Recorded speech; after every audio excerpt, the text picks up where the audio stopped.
Good morning, everyone. Welcome to Monday. Welcome to Monday Minutes. First and foremost, a very big thank you to Fox Business, Maria Bartiromo, for including us last week. First time in the studio since 2020, and then a thrill to ring the closing bell at the NASDAQ. Thank you, NASDAQ.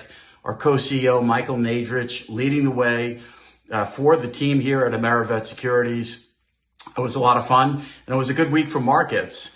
We open up this morning. If you look at last week, what a reaction to the CPI print, right? I think in many ways it is, and we look to 2023, I think people are looking for guidance and predictions and sort of where markets are at.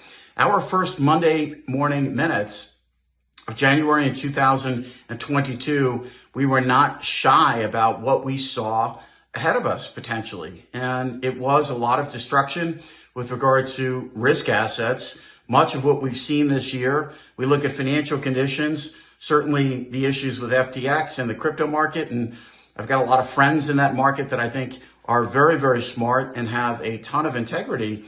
But it is all symptomatic, in our view, of excessive conditions. When we look around globally, in particular, when you look at the pension system, the UK pension system, certainly this notion of low, negative, and zero interest rates now for a very, very long time. If you look at this pandemic period, obviously the Fed providing an excessive amount of liquidity, it lends itself to bad behavior. And we saw this back with the housing crisis of 2008. Not that we think this is exactly synonymous to that, but there are certainly a lot of similarities along the way in terms of what low interest rates mean going forward.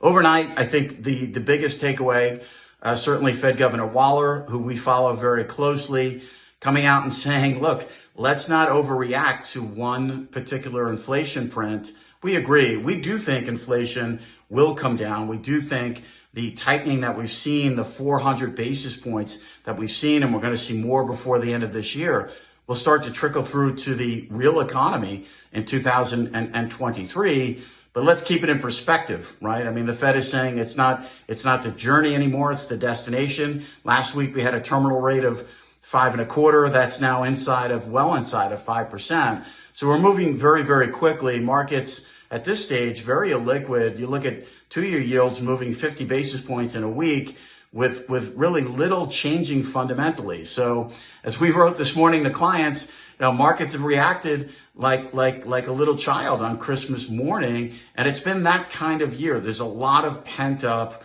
energy. If you look at rates, if you look at certainly the FX markets, we've been certainly bullish on the dollar for a good part of this year. But you look at credit markets, I mean, we've repriced a lot. And I think positions matter. The time of year matters. It needs to be put into context.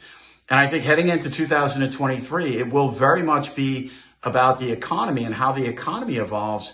But let's keep this pocket of time in mind here as we move to 2023, that inflation really matters. This has been a central bank repricing over inflation. Certainly the Fed has been way out in, I won't say in front, they're front loading, but they were a little behind the curve, and now they're playing catch up, and Jay Powell and Chair Jay Powell has certainly done that. But I think markets are telling you what matters going forward. And what matters ultimately will be the cost of funding. But what also matters will be the trajectory of inflation, where we come down to, where we wind up, and how the Fed manages that process going forward. On the ground this week, we've got plenty of data, PPI. We've got plenty of housing data. We have retail sales. And I think the highlight in terms of Fed speak, other than Fed Governor Waller coming out of overnight with his comments coming out of Australia, will be Vice Chair Brainard. Wishing everyone a great week ahead. I'm Greg Faranello. I'm head of U.S. rates for AmeriVet Securities.